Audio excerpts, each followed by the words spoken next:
Welcome to Super Chats. I'm Nick. I'm Cameron. I'm Carlos. And this week, we're going to talk about a brand new fighting game in the Idle universe. We're going to talk about a couple really long endurance streams. And we're going to talk about how an Ex-Nijisanji member is speaking out and telling their side of events. And that's where we're going to start this week. That is where we're going to start. We're going to start a little bit heavier than usual. Hopefully, we're already on a roll enough to really get this out the right way. So I feel like this is an interesting story to pair of what we've been doing. Because last week, we had a story about VTubers leaving a company, and there wasn't really any bad blood. If anything, they were kind of reassuring us that there wasn't really bad blood. Maybe at most, like a little, like, kind of sucks this one lady didn't talk to me for a couple months. But yeah, like small-term personal drama at the very most, and even then, it wasn't like a spicy drama. Yeah, it was nothing but reasonable issues between two people, and less so the company, because the company just couldn't really pay their talents enough. This is a little bit different, so let's go ahead and dive in a little bit. So you may remember there was an article, there was a subject we went on about a VTuber who had joined Nijisanji and who was not there for very long. Yeah, she was there for all of about 3 months. Her name's Zion. There's a last name too. Don't remember what it is right now. Yeah, it doesn't deeply matter at this stage. Yeah, the important thing is Zion was a talent with Nijisanji. Began their work with Nijisanji on December 10th. Was suspended of 2022. February 4th of this year, 2023, she was suspended without really a reason given at the time. And then on March 10th, the termination announcement came out from Nijisanji that they would no longer be a part of Nijisanji's working force. And the stuff they referenced and quoted as the reasoning for her leaving was stuff that, without context, you would instantly go, yeah, giving other talents incorrect information, besmirching a company, false advertising. Using copyrighted music in the stream. Advertising for piracy. Yeah, advocating piracy, advertising for it. Illicit jokes that are not permitted, that cross a line, that upset people. At the time when we did the story on her, it seemed extremely cut and dry. And to me, it seemed kind of comedical. This lady just popped up, went a little too far, and ended up out the door. We definitely did not know enough about what was going on. But luckily enough, it seems as though there is one person who knows about most of the stuff that went down. There is a VTuber who goes by the name of Seiyu. Seiyu Ukami. That's how we're going to go forward with it, with the pronunciation. So Seiyu is someone who knows her and was able to get information from her. She really wants to emphasize that she's just a person who is aware of the situation and can get into it. For those who aren't in the know, and be kind of surprised you're watching this if you aren't already to some degree in the know, because this is pretty big news in the community right now. Seiyu used to be a VTuber. She had taken a break from VTubing for quite some time and has recently resurfaced. That is yeah, it's interesting how that works out, isn't it? Yeah. Yeah, there's nothing strange there at all. We can be a little more playful with it than she can. Yeah, so Seiyu came back and posted a twit longer, which, as we always know, there's never anything good that comes out of a twit longer. It's never good news. It's never something easy to talk about. If it's you can always tell a twit longer is clumsy and British because it's always spilling some tea. Nick almost did his as well. Yes. But to make this even more interesting, considering even a twit longer was not good enough this time, because within the several paragraph twit longer was a Google Doc that was 22 pages. Mm-hmm. Yeah. So some significant reading to be done. I suppose we'll try and link that down below if you're watching on YouTube, and then you can read it for yourself. So now, it is a very detailed Google Doc. The purposes of it is to address all of Nijisanji's grievances with this retired VTuber and kind of dig in to why it is they had to part. And I think what's important here is Seiyu's emphasizing that the reasoning given was left vague on purpose to cast the worst possible light on her, to kind of get into it. Using a copyrighted song in her stream without prior authorization was one of the cited reasonings. But what she was playing was a cover done by one of her gen mates. And she had apparently just not gone through the right avenue. Like, yeah. But then apparently also she wasn't allowed to talk about the Hogwarts game at all. And then apparently, Yeah, she mentioned it like once in a stream for like 10 seconds or something, and that was one of the grievances listed. I know that there was definitely a very long and detailed account of issues that Zion had while streaming Genshin Impact because they were using an account that they had used in the past. They were given initial permission, but that permission was then rescinded, and it led to a lot of conflict and a lot of discussion between them and their managers. See, the biggest takeaway that I took from this whole document was she was doing a lot of things without any guidance whatsoever, or she was told, yeah, okay, go ahead and do this, and she would go ahead and do something, and then managers would say, no, not like that, or we changed our mind, you have to apologize now. Yeah, there was a lot of flippant, uneven, unequal management that was being prescribed out seemingly per management's feelings. This story is one that's worth diving in and reading all on your own. There's no world where our paraphrasing does enough. To put it bluntly, she was in a place where all she could really do is mess up, be told what she did wrong, realize she wasn't being held to a similar standard that ever people were, and just continually be confused. I mean, one of the cited issues, one of the reasons they kicked her off was doing a false sponsorship. She was making a joke about being sponsored by a brand called D's Nuts. Really? Which is not a brand. That is not a brand, nor is it damaging to her ability to uphold sponsorships in the future. It genuinely felt like after the first couple of small mistakes where she was not really getting on the manager's good side, she was trying to go back and forth with them, not just do every little thing that they said word for word and ask for every little thing that she was trying to do. And it seemed after that initial, I'm not just going to always completely 100% do whatever the managers want me to do. And it seemed like she was almost targeted after that. Now, this is all just my own personal thoughts on it, but that's the way it felt. Mm-hmm. So I'd say that, in my view, this comes down to two things. Human error. She made mistakes. But giving others grace when they make mistakes is a key part of not only business, but of life. If you don't let people slide on some things, you're never going to get anywhere with anyone. That's just a fact of life, in my opinion.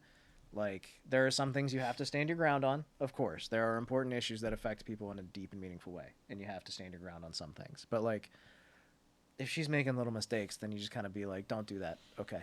Like, try not to do that again. You can't bring the hammer down on people. And the problem that they had with it, that she ended up having with this, was that all these tiny little mistakes that she had made, she had apologized for. She's explained, I'm sorry, I didn't mean to do anything wrong. You know, I know now I won't do something like this again. And every little thing ended up being demerits for her in the ultimately. They ended up not forgiving or accepting anything that she told them. Yeah. And to the point where I just want to make a point of, I guess, is what I'm trying to say, that even in this 22-page document, she does not speak poorly of anyone in particular.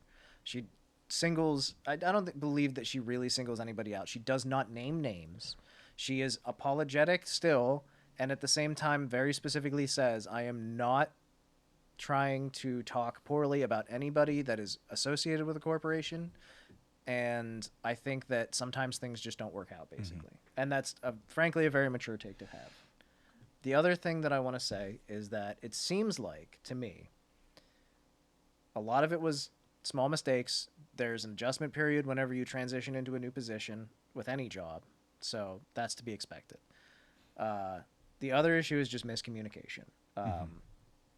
There was a lot of double management, it sounds like. Oh God, yeah. Every paragraph of the double management stuff made me fume. Yeah.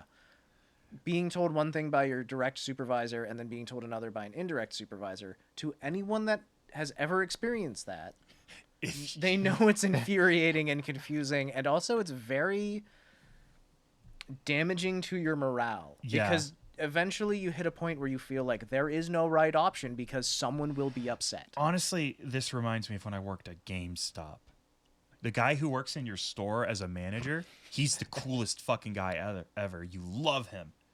The person in charge of your district is a monster boogeyman who goes, I couldn't help but notice that you didn't really attach a lot of warranties to games this week. Your percentage was low. And then you reply, yeah, my percentage was low. A lot of people came in and bought stuff we couldn't put warranties on. Yeah, but it's low. Like, it doesn't matter how good your direct management is if the outsider management, like the tentacles of Cthulhu reaching towards Earth, just doesn't give a shit about you. That reminds me, I worked Black Friday at Staples one year. God. And My brother. Glad you survived. Congratulations. So- Who goes to Staples for Christmas shopping? see, I'll get to that. Okay. Shocking Oh my amount God, of I'm people. fully invested. So I worked the 6 a.m. opening shift for that. We don't open at 6 a.m. normally, by the way. I get you. So I worked the 6 a.m. shift. We were told we were supposed to sell 20 to 30 protection plans a person. There was no commission, anything. There was no incentive for us to do it. So there was like, I don't know, 5 or 6 of us in there for the 6 a.m. shift. 30 protection plans apiece. 6 a.m. we open the door. 3 people walk in. Oh, hell yeah. The morning rush, boys. Because there was a Best Buy literally a quarter of a mile up the road. Oh my God. Can I get a protection plan on these pens that I need to bring over to Best Buy to write down what they have? Oh my God. That is amazing and terrible. And again, I'm glad you didn't get like trampled to death at the same time. No. Like, that's amazing. I'm glad we all kind of agree that this Nijisanji thing kind of brings retail to mind. It's a company that is protecting their brand, and that is a direct, semi-direct, quote Yeah. from this article as one of the reasons that Zion was let go.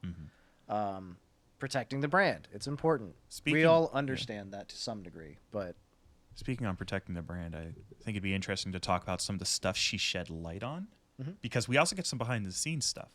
So let's start with, just real quick, just like kind of do a flyover. During the interview, they ask her how much she made at her previous job, and they say she's going to make more here. To me, that's a little weird. Just a tiny bit weird, not the weirdest thing. The weird thing is that she was asked to record for the debut song. Oh no, it's 9 p.m. My 9 p.m. alarm's going off. Now we all know it's 9. Phew. Close one there.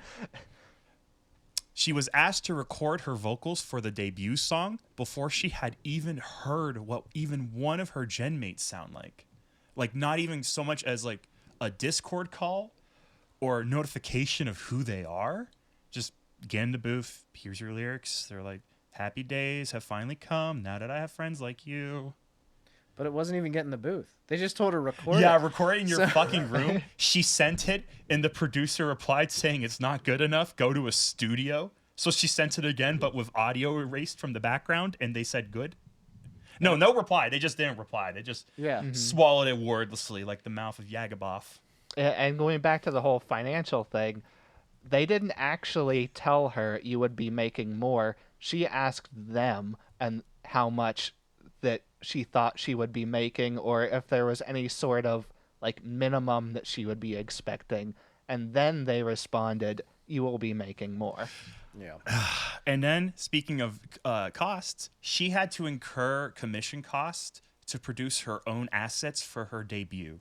Yeah. She was expected to make her own debut, like the UI, the shit you had to show, and you're working for Niji. You're expected to be one of the big guys.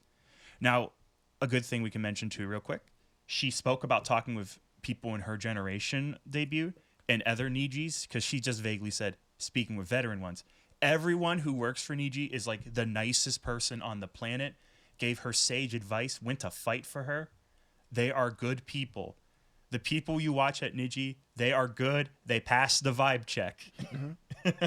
I mean, easily. It's the talent in front of you is rarely that toxic, even behind the scenes, you know. Exactly. Most people are pretty decent. It's just they're in the same boat. They're there to entertain and make a living. But there is no accounting for management. We know this. We all know this. We've all been managed, I'm assuming, at some point in our lives. They're not every manager is going to be good at management, and that's just the way it is. And this is not saying that it's all on the managers here. Obviously, this was just a situation where the two entities did not mesh in a way that caused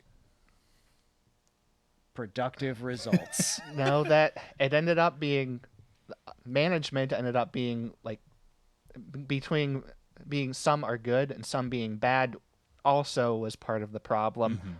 Was that she had separate managers at different points in her cycle, and I remember she had explained that she had gone back to her old manager when she was in training. Oh yeah. Because he was, or I think it was a girl. Yeah. Yeah, I believe it was a woman, But the- she had the said that original. her first manager was a genuinely nice person that was trying her best to help them, and when she was having problems with her new personal managers, she went back to her old manager for advice and was punished for it.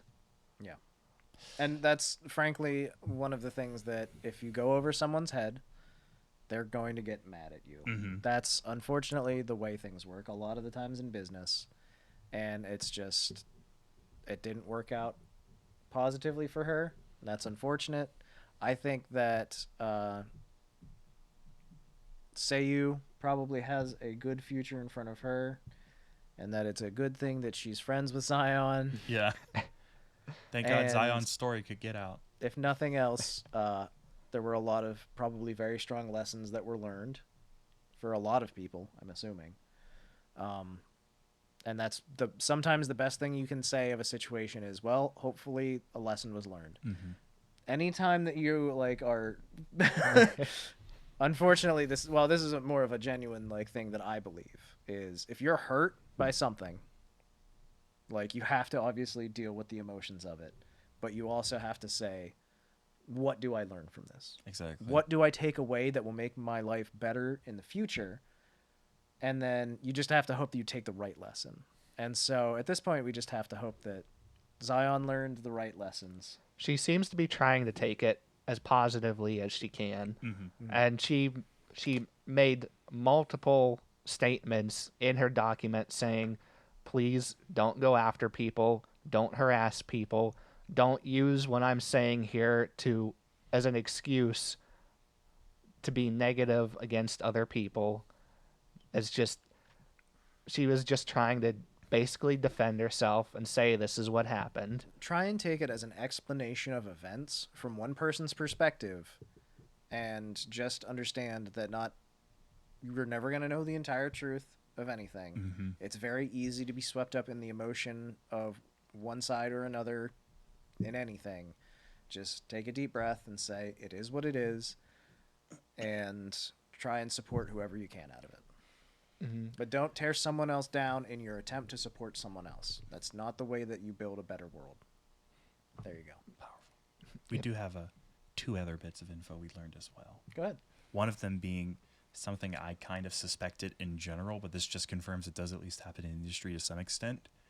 During one of her suspensions, where she was being punished for not doing a good job, she was told to frame it to her audience as a last-minute vacation for the holidays. That fucking sucks, and that's a brain worm that lives in my head. Yeah. Now, every time a girl announces they're going on a quick vacation, I'm like, I'm going to be wondering if they're being punished instead. Yeah, it's reframed a lot of things in my mind as well. Yeah, it actually. actually has for me too. Like I said, I was always just like, I trust what they say, but now I'm like, but what if it's not them saying it? What if they don't have an I option? don't get it. Why would an idol lie to me? I know. Oshino Co. What does that mean? Available now on High Dive. Not a sponsorship. Not sponsored. Not $5 a month. $5 a month. Not sponsored.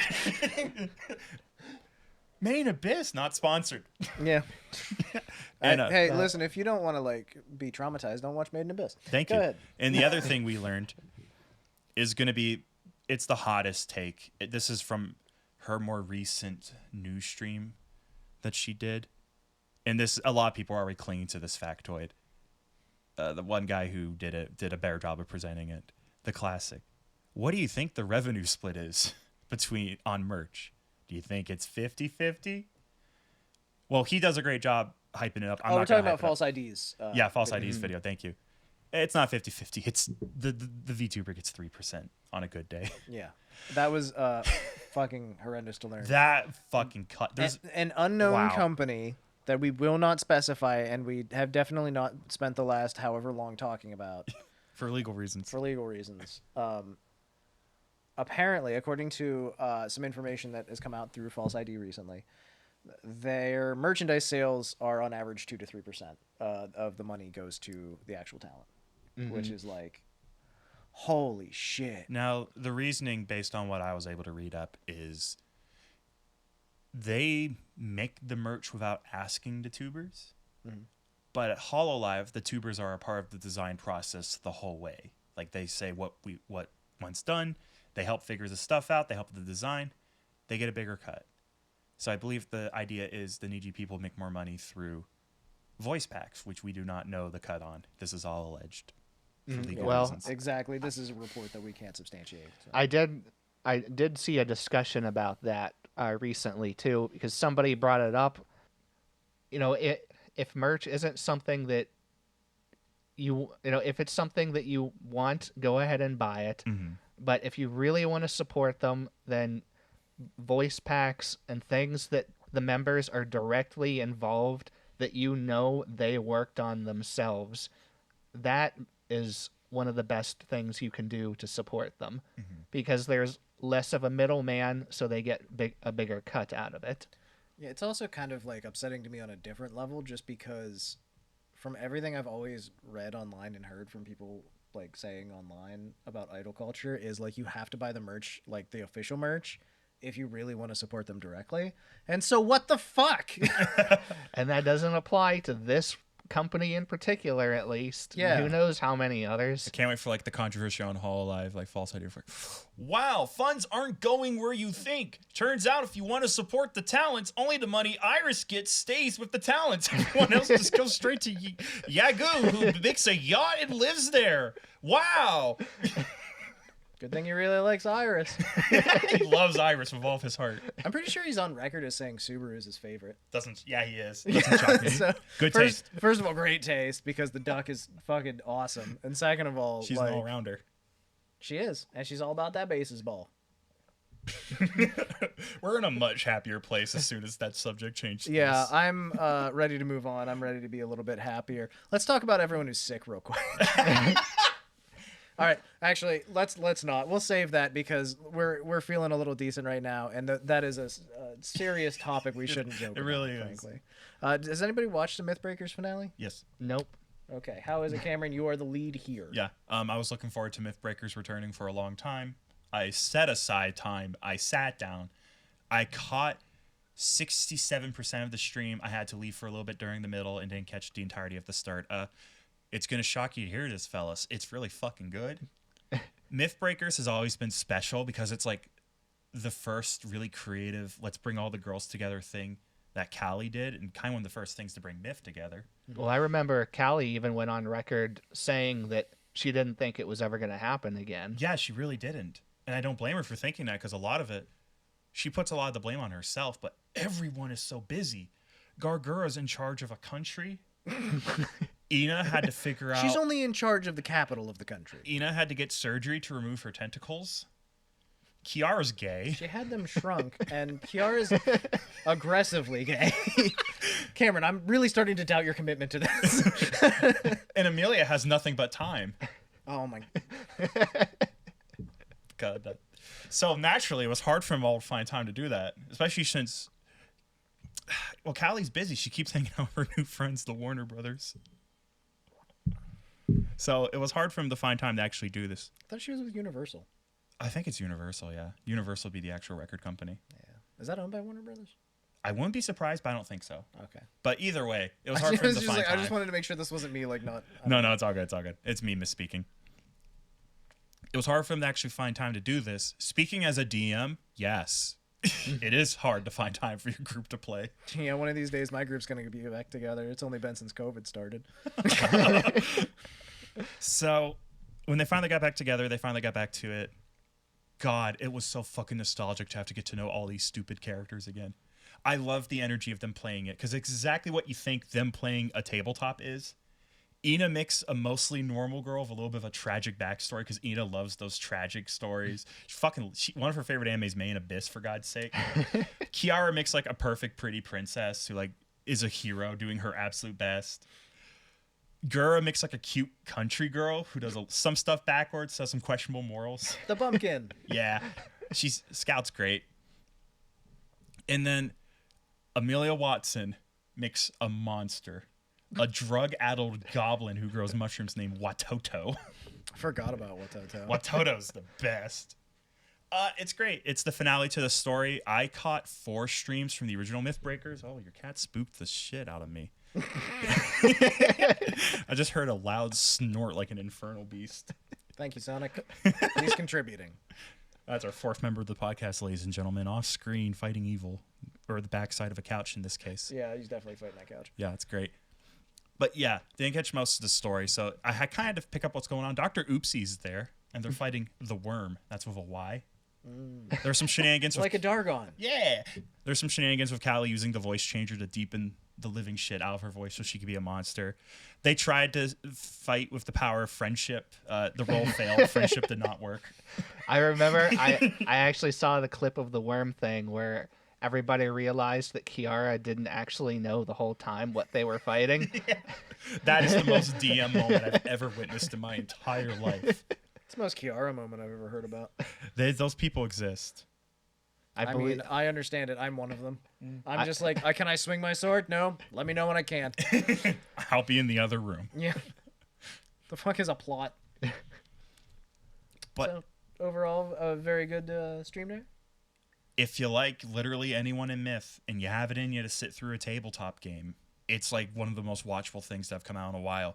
I'm on record saying, God, I fucking missed when Myth did a lot of shit together. This is a breath of fresh fucking air. It's so much fun. Just good shit. You can show this to like people who just like tabletop stuff too. Easy way to bring more people into the rabbit hole. That's Yeah. what I'm hearing. Just to get on it. The direct line from the Darkness World RPG series to Hololive, finally. And a collab with all of them where they're all conscious too. Considering the last couple of times they've all collabed together and like half of them were just dead on the floor from no sleep. Jet lagged or destroyed. Guro slept through a stream. Callie slept through a stream. I think Ina did once. Yeah, she did. Or at least Kiara and Guro both sleep through the same stream or something. I feel like that happened. Let us know in the comments below. It's a call to action. That's how you get people involved. Yeah, that is a call to action. We're breaking down the fourth wall. Yeah. If only there was a call to action to play a mobile game I had no interest in otherwise. Yeah, Valkyrie Connect. Oh. Yeah, I'm not interested either. I downloaded it. I tried so hard to be interested. So, real quick, Valkyrie Connect and Hololive have done a collab again. This is their second collab. We talked about this last week. If you didn't listen to last week's episode, go listen to it now. What the hell is wrong with you? Come on. So, Valkyrie Connect and Hololive's collab, they revealed 2 people that were in it, and now they've revealed the other 2 people. Oh my who were in it. god. It's Mume and Chloe. Yay! Oh my god. Oh, hi. Moomers. I like that owl. That's I like a good that owl. That's a good owl. Sometimes she horks up pellets, but aside from that, she's pretty great. Hey, it's healthy for owls. That's true. And then you got a stinky whale. Yeah. Stinky. Stinky whale. Yeah. That's good stuff. Actually, she took a bath recently, so that's good. I don't believe that in the slightest. Yeah, she announced that she took 2 baths in one day once, and I was like, what the fuck? You mean seawater baths? Maybe. I know. Air baths. I know so little about Chloe. All I know is her body is just a stank factory. Yeah. She's a stinky whale. She just doesn't like taking baths. That being said, apparently her and Louis slept in the same bed. Scandalous. I don't get why it's scandalous. Scandalous. Women can share a bed. Scandalous.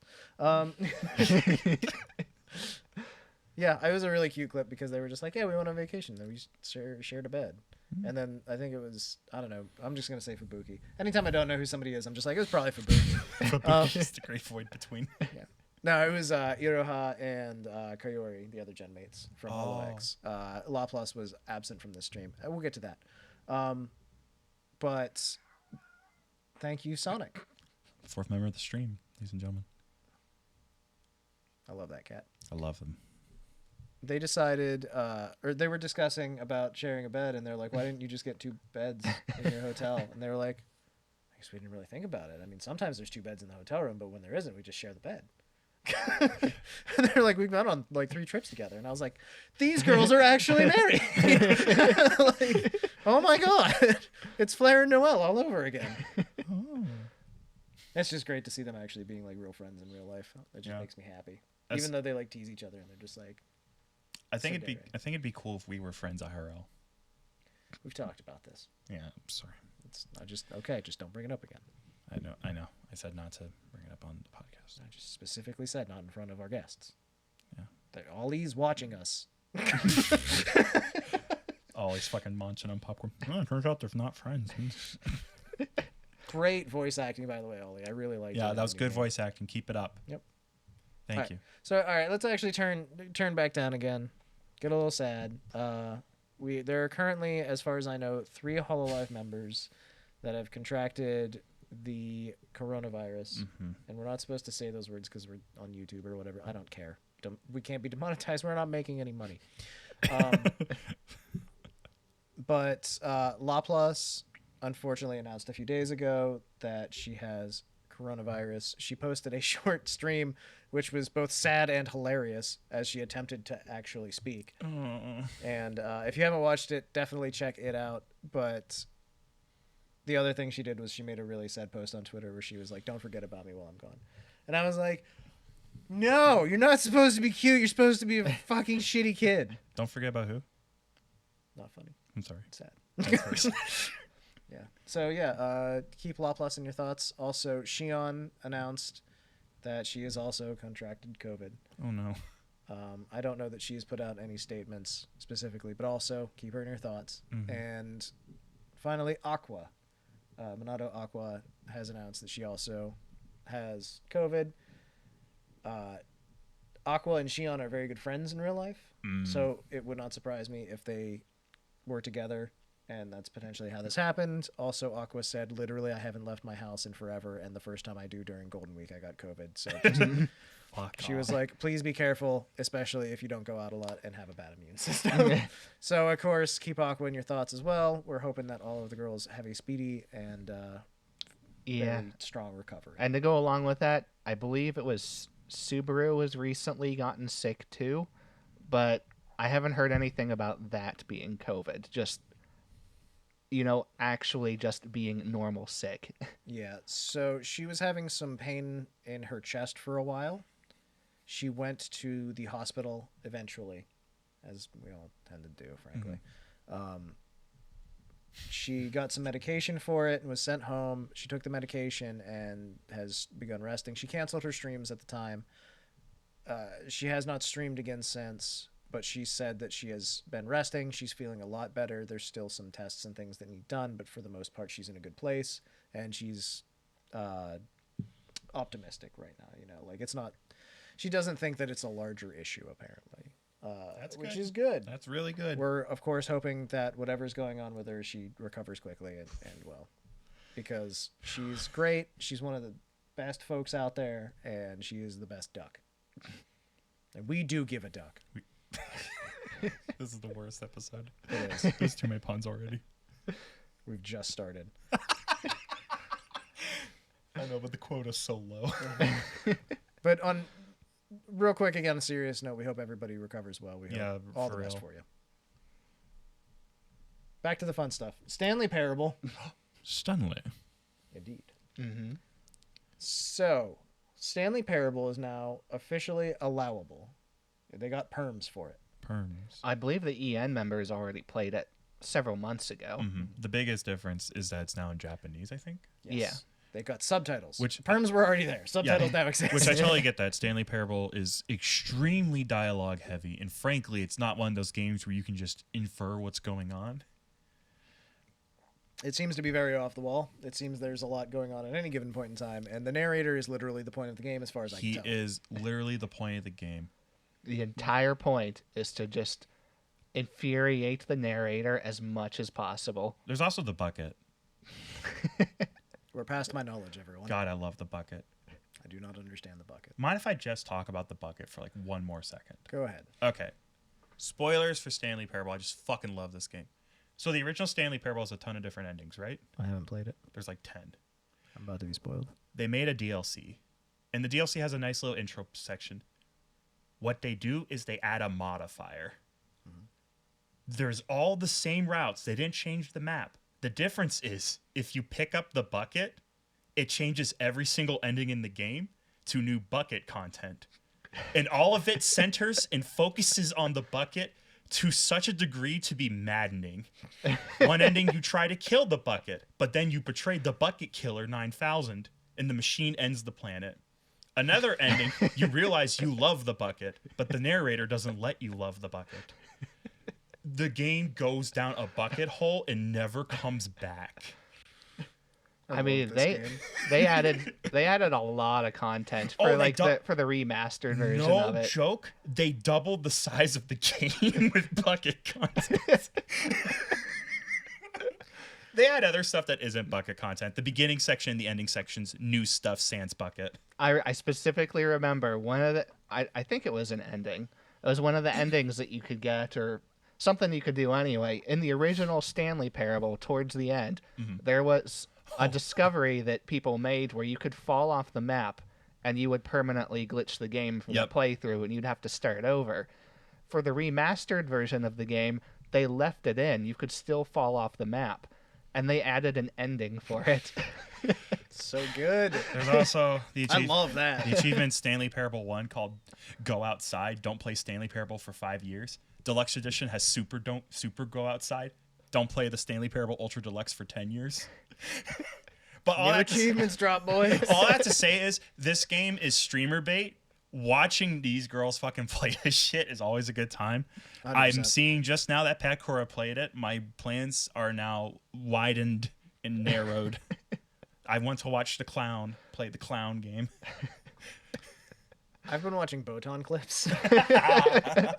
I really like Botan a lot. And watching her play Stanley Parable is definitely something else. Banana. I don't really know. Yeah, I don't really know what to say about it. It's just every time they make a decision. I haven't watched it without subtitles because, like I said, I've just been watching clips.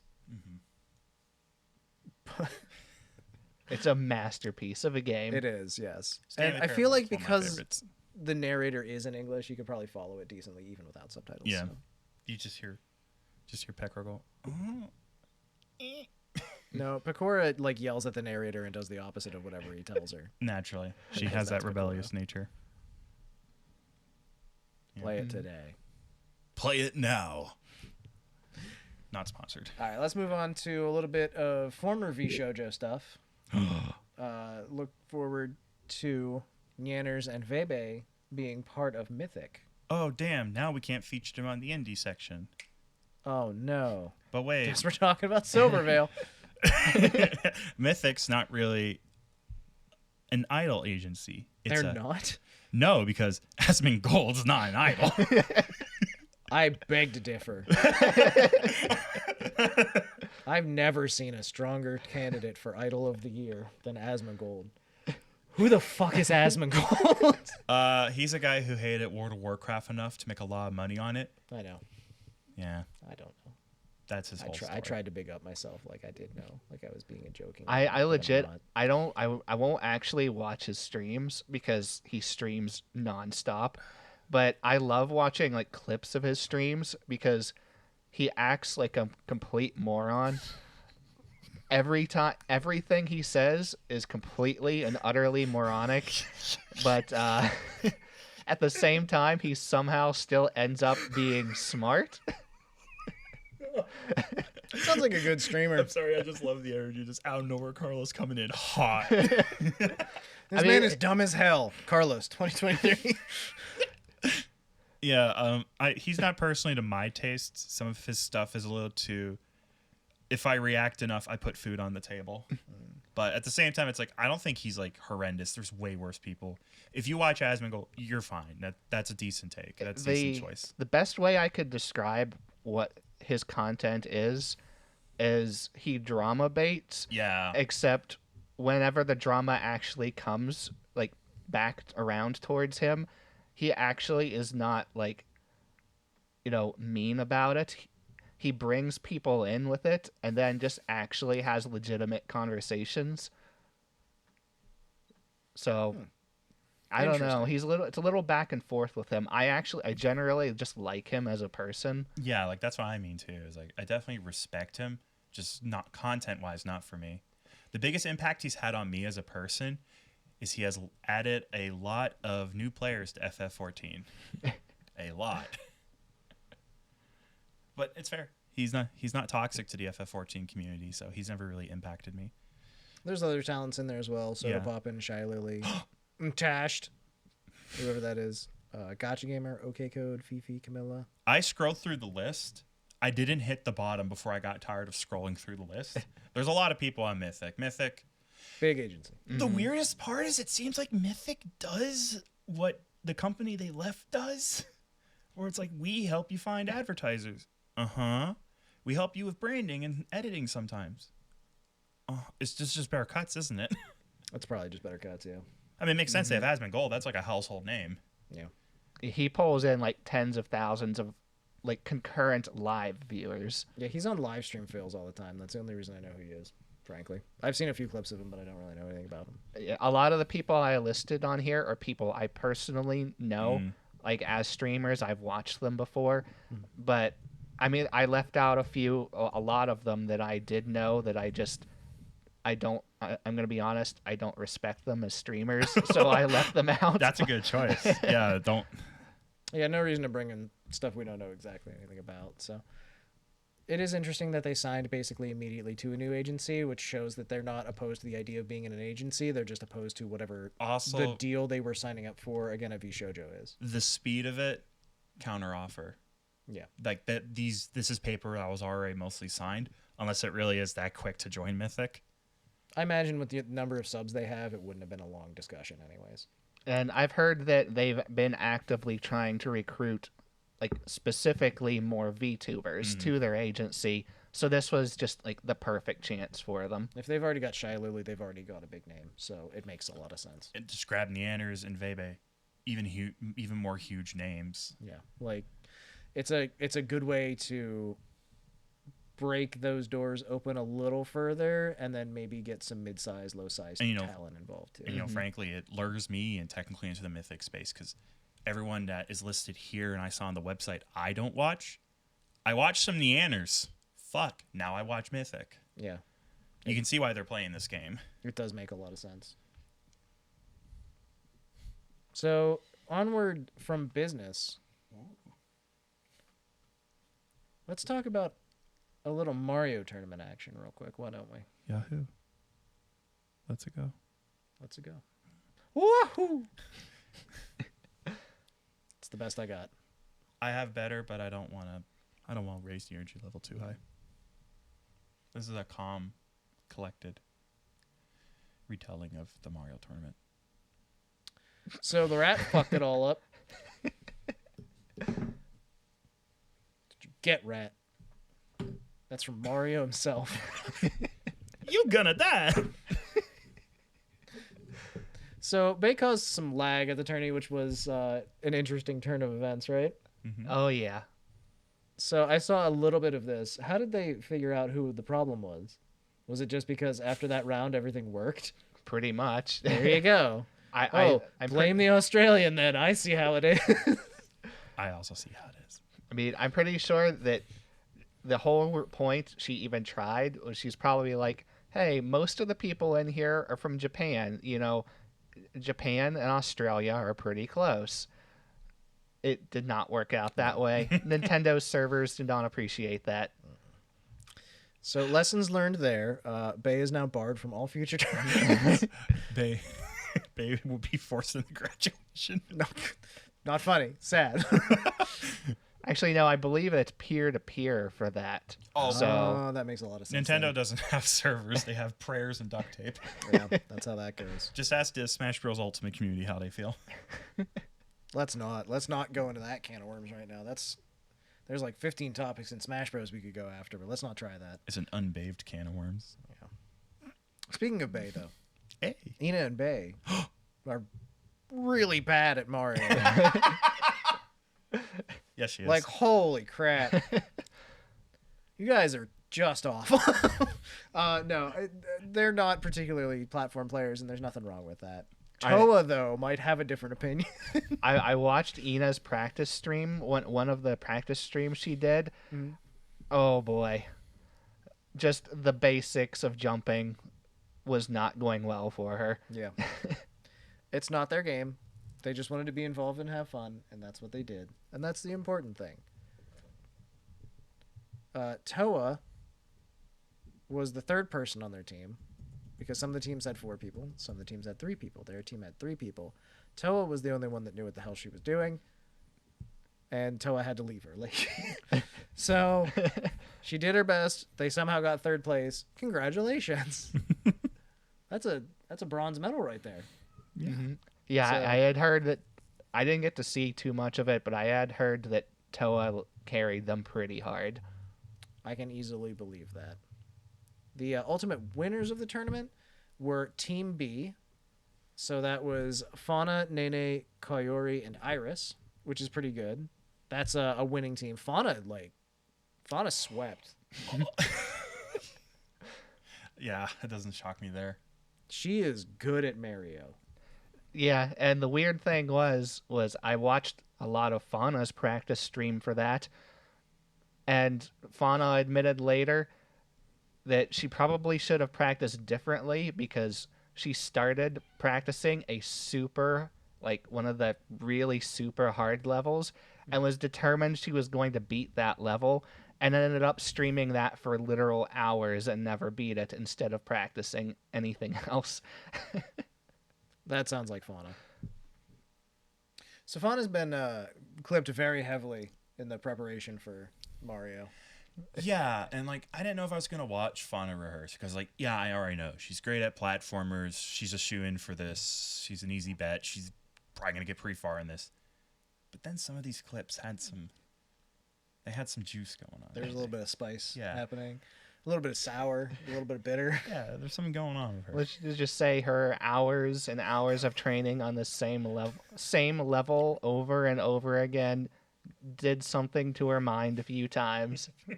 Led to some interesting discussions, led to a few interesting cartridge licks. Mm-hmm. She definitely licked a Switch cartridge You know, for the content. for the content. I feel like most streamers at some point have to lick a Switch cartridge for the content. The content. Content's king. I liked my. So Switch here's some cartridge. Switch cartridge. Yeah, I was about to say how long was it till you licked the Switch cartridge? I still have not. Second game I bought, like let's say like I got my Switch and Mario Kart, great. Then I got Breath of the Wild. I already played it on the Wii U.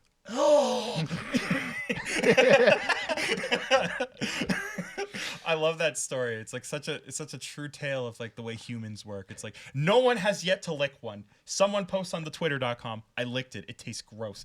Everyone has now licked it. Oh, it can't be that bad. Oh. Content. Hey, Fauna enjoyed it. What?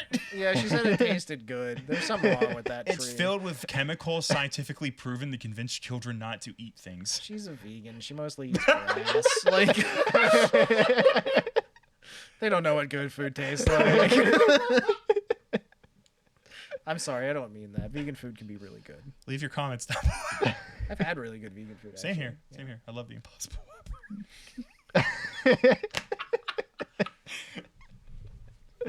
Anyway, good job, Fauna. Congratulations. Yeah. Individual was a different round. Apparently, Pecora took 3rd, Luna took 2nd, and Sora won, and I don't understand. Yeah, Sora had some trouble with Mario, didn't she? She was not very good when I was watching. She was very adorable. There's one fucking thing Sora has. It's a goddamn dream. No one's going to stand up to Sora anyways, and they shouldn't because she is all powerful. Nah, she's just a cute girl, frankly. She's just a cute girl of a dream. That's it. That's all you need. Everyone else channels their power into her. Yeah. That's it. That's what you got to do. Sora would never beat the living shit out of a man in a back alley. I can't imagine that. We'll get back to that. Okay. Yago had a troll Oh, I saw his fucking troll level. in here. He made a level for that, and yeah. Mm-hmm. My favorite one was the invisible block that they bumped and a cheat sheet popped out. Everyone's seen that clip. Murked them. I just love the imagery. I love that this is Yago's level because all I can see is him like on his lunch break, tired out of his fucking mind, looking at his little switch and going, like just poking, makes the invisible block, puts it there, and he just goes, and then he puts it down, goes back to work, joyless again. That'll show them. The boys want me Back to to work. put underwear on for a photo. Okay. just drape it on me. Just take the picture. And then like I'll smile. he gets home from work tired. His wife says hi, but he doesn't say hi back because he's really tired. He sits down. He's about to go to bed. Pulls out his laptop. He watches like the third Vtuber in a row fall for the trap, and he just goes. And then he looks over to his wife and goes, "I'm sorry I didn't talk when I came in." And she goes, "Where are you watching?" He pulls it up, falls for it again. They both go at the same time. This vision of this version of Yago that lives inside your brain. He's getting more tired the longer he's around. The man's 49. Yeah. I mean, like, He's running this It's okay really to be a fucking little stressful tired. company. it's respectable though. Keep up the good work. Every day he Appreciate wakes you. up and a man pokes him and goes, when do we make a gacha? When's this become Genshin? He goes, we're working on Hall Earth, dude. We're working on it. They poke him like harder. I need more. I heard Ame is singing more. When's she gonna get another original song? Whenever she wants. Is she doing good? This makes me want to thank Yago even harder. Yeah. Thank you, Yago, again. You know what I didn't expect was Callie ever doing an ASMR. Not expect. She's done several of them. Yeah, but She weren't has. they all She's done extremely some. cursed? Okay, Some of them. so most of them are a little weird.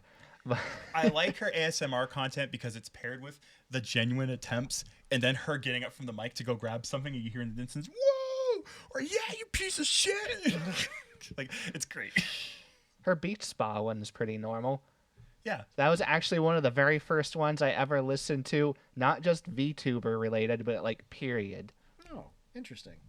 A different rabbit hole. A rabbit hole within a rabbit hole. Oh my god. We must go deeper. It's a whole fucking warren. Yeah, that's just not something I associate with Callie, though. I don't watch a ton of Callie stuff outside of the big events, but her doing ASMR feels like a troll somehow. It does. It doesn't. There's no way she can be sincere, but Yeah, I know. she's playing with slime. Yeah, and you got to see skin-colored gloves, and that weren't her hands, though her nails were nice. The chat had no ability to behave. How do you... What year is it that you see a woman's hands and you're just like, oh my god. Like, holy fuck. I know there's a lot of people that live permanently on the internet, but holy shit. Like, Good job. sorry, I just had to let that. Good job, Matilda, posting that rope up here on Plymouth Rock in the 1600s. Oh my god, her skirt hiked up. I could see her ankle. I see you've taken your gloves off. Do you think it's because God can't see you anymore? Burn her. Yeah, Burn the witch. Bum, bum. Anyway, she has very nice fingernails. She obviously takes care of them. She probably had a manicure. I wish I could take care of them. Creepy. Cue JoJo Part 4 reference. Thank you, everyone. Oh, okay. I watched JoJo. She has lovely fingernails. Yeah, I'm not gonna go any deeper into that. Yeah, why would you? Pero. That's all I got. You nailed it. That's all we needed. Okay, perfect. You JoJo'd. I don't know what I just did. You paro'd. Excuse me. It's okay. That I will let you know that was an exact reference you just did Yeah, to that what we was were talking about. Shockingly perfect. All right, yeah. Like- I did a thing. All right. Through the gacha, there's the chaos of the universe. You somehow passed the vibe check. Or alternatively, it could be the cherry scene. I knew what I was doing. Believe me. I believe you. Let's move on to Korone. Oh, what did she do this time? She played a game for a really long time. Have you ever heard of this dog? Come on. Jedi Survivor? Yeah. New Star Wars game, Jedi Survivor. I still haven't gotten to play it. Don't play it on PC. Nope.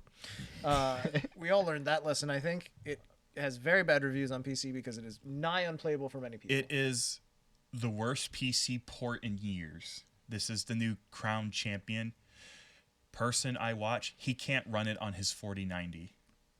That is something else right there. The really fun part is literally watched this podcast right before we came over. The one guy used to work in QA. There's a part in the game where it pulls up a screen that says, oops, you might have sequence broken. You sure you want to stick with the save? Yes or no? The guy who worked at QA said, if I still worked at QA, I would put the game down, write a quick note, take a photo of that, call everyone in the office, rent out the meeting room, get in the meeting room, close the curtains, put that up on the fucking presentation podium, and we would laugh at it for 40 minutes. Like, this is not a good game to play on PC, but I guess Corone played it? She played it for 24, 25, 26 hours. 25, Fucking what? 26 hours. Yes, straight. She rolled credits. She sat down and played until she rolled credits 26 hours later. She stopped the stream twice. Because you can't stream on YouTube for more than 12 hours at a time. She had no choice but to end the stream. It began immediately again. I didn't. Okay, so I saw the thumbnails, but I thought those were different days. Nope. Nope. Oh my god! She is a dog of pure will. And the thing is, she must really love Star Wars because she did that with the previous Star Wars game too in one sitting. She does. Dude, she really loves that. I played Spec Ops: The Line in one sitting and felt like shit at the end. Like, I was too fucking tired to enjoy it anymore. Spec Ops: The Line's fantastic. Fucking 10 out of 10. Oh my god, such a great game. But we're not talking about that. We're talking about the dog. Fucking And dog. I think one of my favorite moments from Corone, potentially of all time, because Corone does really love Star Wars, and she really loves Jar Jar Binks. Why? Why? Because she is Japanese, and the Japanese like things that are doofy and cute. Oh no! Exactly. And so there's a moment in one of her streams where she's going through Star Wars characters and like asking her English audience, "Hey guys, Darth Vader." Ah, good. Everybody's like, "Yeah, Darth Vader's great." Hey guys, Qui-Gon Jinn. Oh, yeah. Hey guys, Jar Jar Binks. Everyone's just like, "No." Chat immediately turns. She's like, "Oh, sorry." She's like, "I like Jar Jar. I'm sorry." I'm just like, oh, she didn't deserve to be done like that. Like she just let her like the Jar Jar. No one else does. Somebody has to. Just let it be her. It's fine. Her and George Lucas. Her and George Lucas and George Lucas's kids. Is that who he was made for? I don't know. George just penning her. Hey, I saw your little funny dog stream. Great that you like it. It was difficult to see it around my giant neck. Personal attack on George Lucas. We just lost a subscriber. Listen, if you can't mock the rich people, who can you mock? I don't know. I'm here for the ride at this point. Those who are weaker than you. Oh, let me tell you about. I don't even know who I would go in on at this point. Like, So yeah, we're a YouTube channel with no subscribers. that makes us better than the other YouTube channels with no subscribers because we're the best. I really don't think it does. We just spent longer on our visuals. They're really good visuals. They're okay. They're Take solid 6 out of 10. Take that, Michael 987 with 2 subscribers, 4 videos on Roblox, and 1 on plants. Can I just do one little tangent real quick? Yeah, of course. Why can't you? I posted a video last week on a different YouTube channel, Sapdash Entertainment. Subscribe today. Sponsored. Not really, no. We can't And remember that. I got like 5-6 new subscribers. Really cool, actually, because that brings us up to like double digits. Yeah! You know. But I clicked on the one subscriber's account to see who they were. They had posted like 20 Game Boy reviews 12 years ago and then nothing. And I was like, what happened here? That's a Like, dream getting snuffed out. Yeah. That's I came when I did to do. literally like 12 videos 12 years ago, 7 videos 11 years ago, nothing. And I was like, wow. To be fair, like 3 of my videos were posted last year and all the other ones are in the last like month. So I get it, but I was just like, man, that's kind of like it's a weird little time capsule sometimes, you know? Yeah. So I got distracted there. YouTube's forever. Yeah, it's kind of ridiculous. Anyway, thanks for stopping by. We really appreciate it. Yeah. So Korone is a gamer dog, and she is definitely out here gaming, and so is Kayori. Oh no! What did Another she do? gamer dog. What did she do? She's a coyote, I guess. That's like a dog. It's some sort of canine. There's like a. So Hololive currently has King Charles Spaniel in Korone. Yeah. That's like a dog. Wolf, barfing wolf, Mio. Another dog. Smart coyote, Dog. Kayori. Yeah. Do we have other dogs? I don't think we do. Kiara when she sees her ball life. You might be right on that. Anyways, moving on from one canine to another as we were meandering towards, perhaps. Wooing our way to the subject at hand. Kayori also did a endurance stream recently.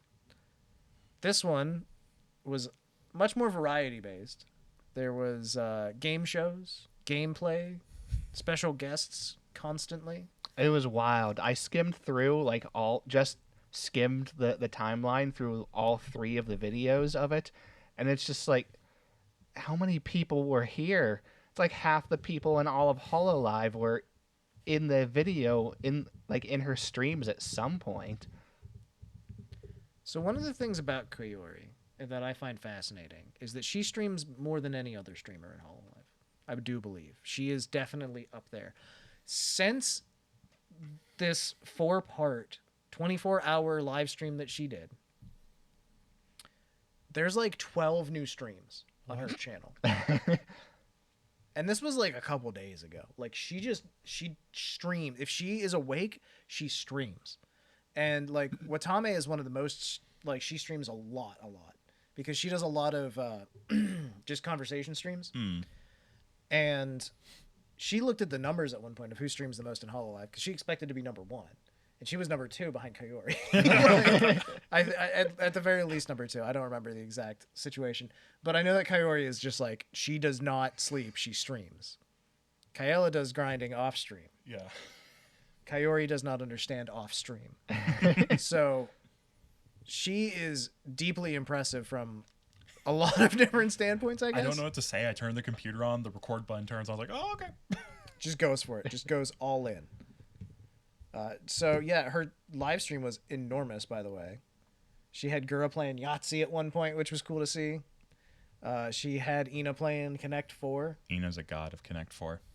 She's very good. She blew Kayori's mind with it. Yeah. And yes, there were a ton of guests, some from Nijisanji as well, and both English and Japanese. Mm-hmm. Another high point, as we have mentioned, was the intelligence test. Would you like to explain that real quick, Carlos? So they had Mel, Shiun, Picora, Toa, and Nene were all brought in to do a little intelligence. Like, I didn't watch the whole thing to see exactly everything they did for it, especially since, being all in Japanese. But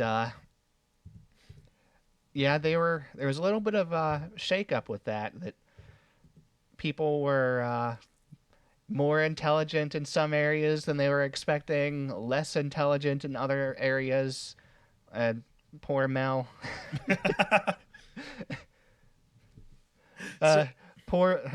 I felt so bad for Mel. Mel is a cinnamon roll, and I will hear nothing bad about her. So, unfortunately, she came in hard last. Yeah. And 26 or something out of 100, I believe. Oh, shit. Raking a shovel. No, I believe it was actually out of 200. Yeah. Listen, I love Mel. And I will not say anything bad about her, but I will not talk about her intelligence.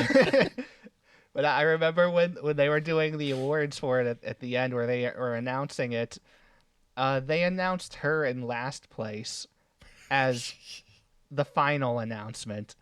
They announced who won first. You end on the point. No, they announced it 4th, 3rd, 2nd, and 1st place in that order, and then announced her in last place at the end. You don't end on that. You do when it's the point, frankly. And this is our highest score student. Way to go. Turn on the spotlight. You are so stupid. Like, logistically the dumbest. Good job. Spotlight off. I don't want to see him anymore. She's such a sweet person, though. She's Like, so good. She's so fucking sweet. And honestly, I don't think she is a dum-dum. I think that she plays it up a lot. But Just an let me live in my world. just an idea. Maybe the ha funny YouTube Coyotes intelligence test is not comprehensive. I will not hear bad things about. Get it? I'm a fan of an idol. So real quick, I do want to run something down. 5 days ago, right now, is when this 24-hour live stream happened. The next day, she streamed Mario Galaxy for 8 hours and 48 minutes. Put in a shift. The day after, she streamed Super Mario Bros. For 4 hours. Put in and half a then shift. also that day, she streamed the Super Hololive World, which was the tournament, for 5 hours. I revoke my previous statement. Full And- shift. Then streamed again for 2 hours afterwards. The following day, she streamed Mario for 7 hours and 33 minutes, Super Mario Galaxy. And that was it. And then the next day, she streamed 3 times. She streamed Idol Showdown for 2 hours, Among Us for 2.5 hours, and then I don't know what this is, and I'm not going to dig too deep for an hour. Probably just super chats or something. Yeah, probably Supas. Kaori streams a lot. She streams like she makes an hourly wage. You ever seen the TV show Scrubs? There's a moment where one of the kids says, "Daddy drinks a lot." And the child's mother says, "That's his first whole sentence." And like, if that child was Kaori's, that would be Mommy streams a lot. Because all Kaori does is stream. It is impressive and amazing. Especially because like, she's part of the newest generation of Hololive. And she has 974 videos. She has no quit. She's amazing. I'm just saying, this isn't a Kaori focus this week, but holy shit, what a fucking coyote. I'm deeply impressed. A woo indeed. A woo indeed. A woo indeed. Solid bit. Also, she announced a new original song at the end of the stream. It's Nice. Much anticipated. We're all excited. Looking forward to it. It might be out yet. I don't know. Who knows? No one knows anything about anything. Kiara talked with the devil. What did the devil say? I don't know. Actually, I only got to see like 10 minutes of it. And it's like a 2-hour live stream. yep, 2 hours and 20 minutes. So let me set this up real quick. You might have heard of Iron Mouse, Oh my god, Iron Mouse? the devil, Satan. The Christian devil? Yes, the Christian devil, Iron Mouse. From the real Christian. Sorry. You don't have to be. It's okay. Iron Mouse has a little podcast, the interview show that she does. Mm. And this week, Kiara Takanashi was the guest. The interviewer got interviewed. Oh my god. So Kiara's on Speak with the Devil, The Christian. the Christian devil. Yes. I have not seen this past a few minutes. Carlos, give us a quick rundown of what the Carlos. highlights are. So, well, it was a really strange interview because for those of you that know Iron Mouse, she is a little on the odd side No. and No way. the absolute pinnacle of non-professional. She never struck me like that. So it was supposed to be an interview. Supposed to be. The premise is flawed. So they spent the first hour talking about all kinds of random things before Kiara points out, hey, when's the interview starting? And Iron Mouse looks at the recording and realizes, oops, we've been talking for an hour and I haven't started the interview yet. Relatable. So you're telling me these two lovable goofballs got lost in a conversation and forgot they had like something set up to do. Yes, they are. I'm shocked. Truly. And to go with that, they are also shockingly alike in a lot of things, as we found out. So they had a lot of the same music tastes. They both are very well aware that they are in fact not gamers at all. Yes. But yeah, it was just a very interesting time. So it says here at one point one of them said, "I'm an anime girl on the internet," and the response was, "Your loan has been denied." Yes, they were talking about just like their financials for a little bit as part of it, and that was Iron Mouse that was talking about that. And considering, I'm assuming this has to do with the fact that she bought a house in recent years, where she was talking to Kiara, and it's like, hey, you know, it being what we are, it kind of makes things a little difficult with your financials sometimes, because you know, you walk into a place for a loan and you say, well, they ask you, hey, what do you do for a living? And it's like, I'm an anime girl on the internet. It's like, your loan has been denied.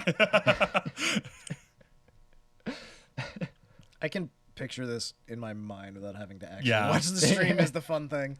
Because just like Iron Mouse has that way of talking, you know? Where Yeah. she doesn't give a fuck, she's just going to say words. Yeah. And like, this sounds like a story direct from her. And so. it was even more hilarious because Kiara, where she lives, credit scores do not exist.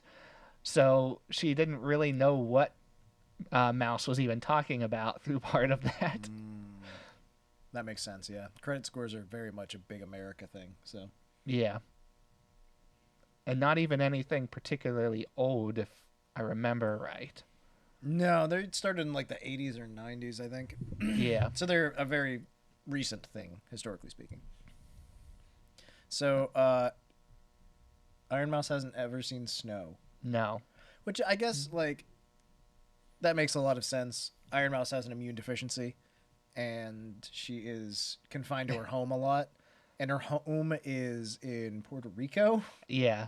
So he hasn't seen snow. Snow on the mountains, maybe.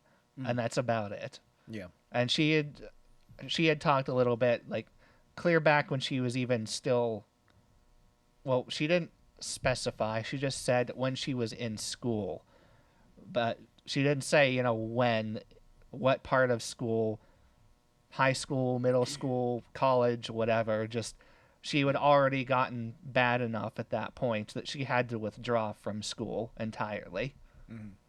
Which her and Kiara kind of talked about their pasts, just the beginning of their streaming career a little bit. And you know, Kiara talked about her struggles getting an audience in the beginning, and Mouse talked about the fact that she was basically barely alive when she started streaming, and she streamed for several years before she ever got an audience. That's the way it goes for a lot of streamers, frankly. Yeah. There's a learning curve of how to gain and then keep an audience, and two, it takes time for people to discover you. And so most streamers, they stream to nobody for years before anybody pays attention. Unless you're Ludwig. He just fucking figured it out somehow. Some people master the algorithm, and that's just it. they're the geniuses. Yeah. Ludwig was the one that, as an experiment, he created a new YouTube account and posted like a single video and got like 30,000 views on it. Like, what the fuck? Anyways. And now he's full on YouTube. So it sounds like they had some really good discussions, though. Coming back to Kiara and Iron Mouse, there's a lot of cultural food talk, it says. Yeah. Which would be really interesting to hear the differences between those different cultural foods and their thoughts on, you know, not just what they eat, but what the other one eats. Yeah, like Ben and Jerry's. Yeah. Versus Baskin Robbins. Ooh, it's a fight. It was just really interesting because English is not the first language of either one of them. Mm-hmm. And they both live in, you know, places that are pretty different from the rest of the United States or a lot of English-speaking nations. Yeah. True. So they had a lot to say about, you know, all kinds of foods and cultural differences that are very different from what we're aware of. So this is one that I really regret not getting the chance to watch through, so it's going to go back to the top of my list now. I got to watch like 10 minutes, like I said, and that's because the VPN I was using didn't work really great while I was at work.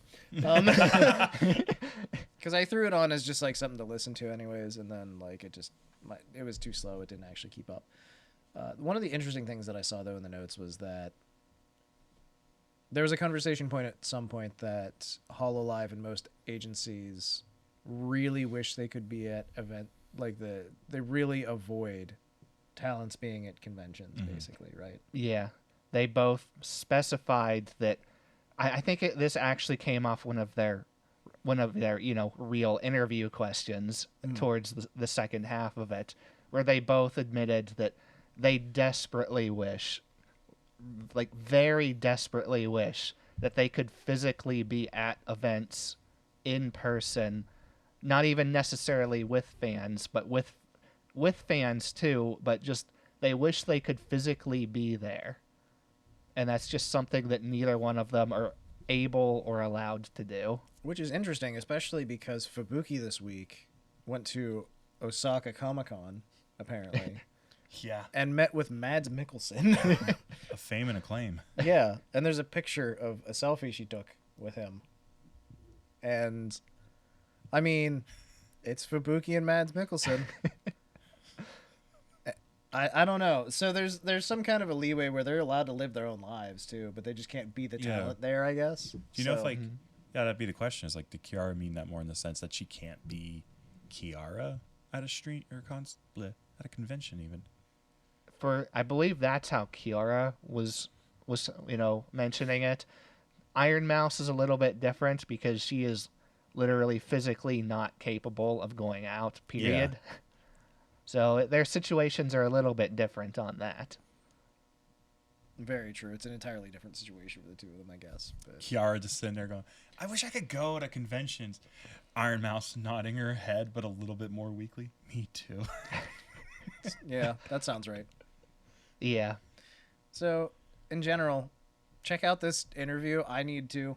I'm sad I haven't seen it yet, but I do plan on watching it very soon because it sounds amazing. Also, Fubuki went to Comic-Con. And she met Mads Mikkelsen, which is really interesting and really funny. She posted, like I said, a selfie online. She talked about it. And I'm just going back to the Jared Leto interview in my brain. Because are you some kind of fox? His fascination with her being a fox now makes a lot more sense.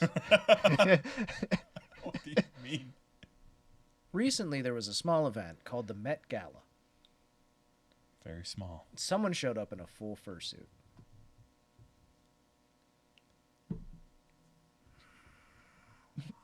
It was Jared Leto.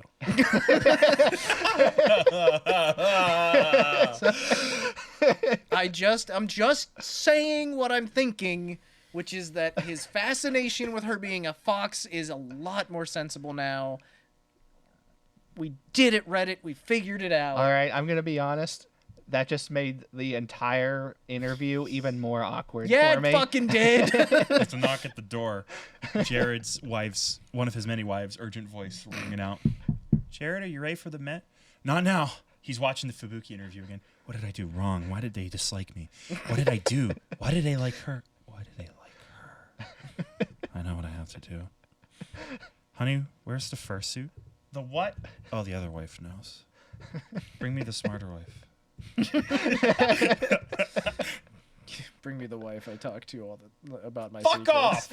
Don't show it to people. I'm just saying. It's even her colors. I know it is a cat, but Fubuki is not a cat. Think. But people say she is. What was she? She was a cat, wasn't she? Hamburger. I don't have time to get a hamburger, but I do have time to get a custom-made fursuit.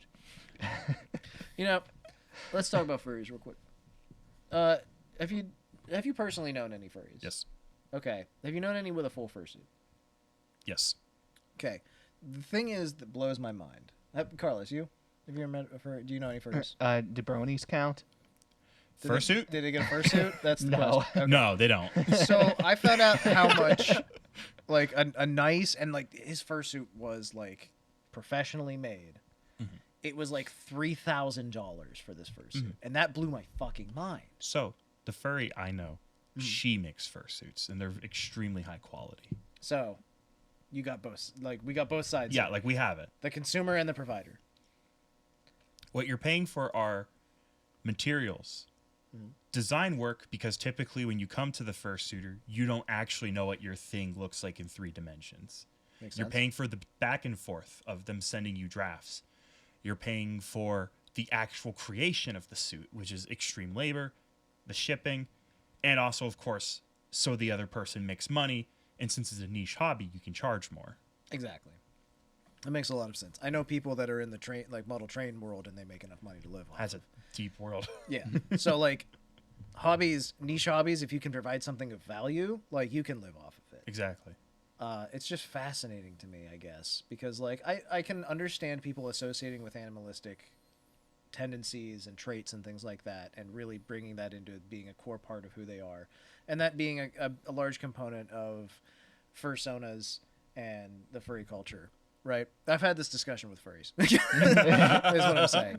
And so I don't have a problem with any furries that I've known. They've all been very friendly people, very kind. And it's just like, I guess what it comes down to is it's like any other hobby. You can put in as much money as you want. Yeah. And then you'll get out whatever you get out of it, I guess. It's just interesting to me because furries are so like demonized on the internet. But every furry I've met is like a really nice person. Furries are great people, horrible stories. Okay, yeah, I like that. That's a good explanation. Yeah. Okay, sorry. We went down a little bit of a foxhole. Yeah, that's right, the phrase. That's a different podcast. Oh, yeah, my bad. Welcome back to Carlos Discovers Furries. Carlos, any thoughts on furries? So last week we had you watch the Rainforest summary. What'd you think of Rainforest?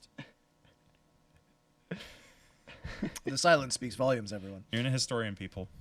I mean, there's I believe one of the biggest furry conventions in our country is actually right nearby. here in our neck of the woods, Anthrocon and Pitt.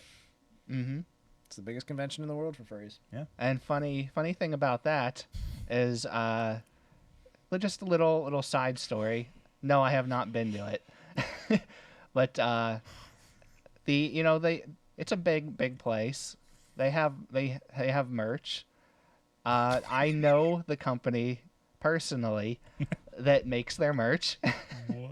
Okay. Amazing. Oh. Amazing. Go on.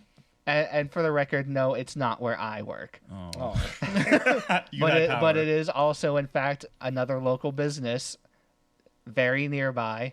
Oh. Pretty excited. Fascinating. Pretty excited.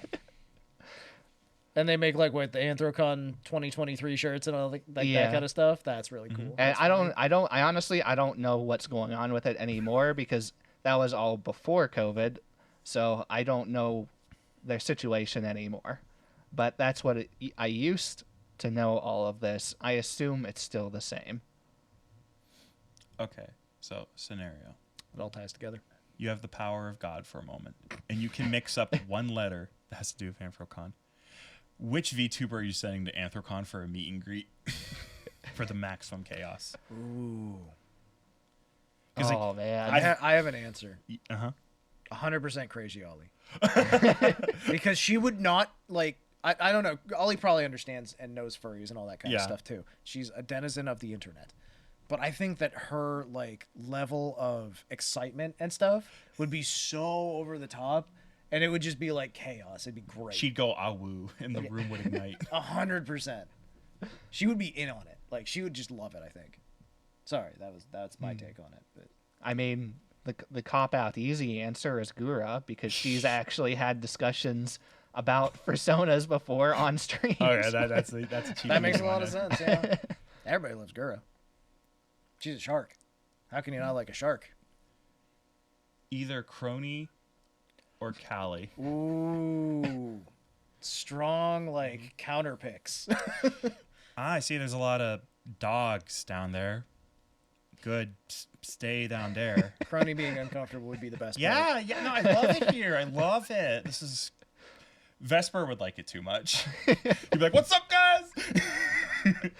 He would I feel like the Crony counterpart would be Magni. Yeah. He would just be like, so, dogs, huh? You guys do this every weekend, or you hold it until now?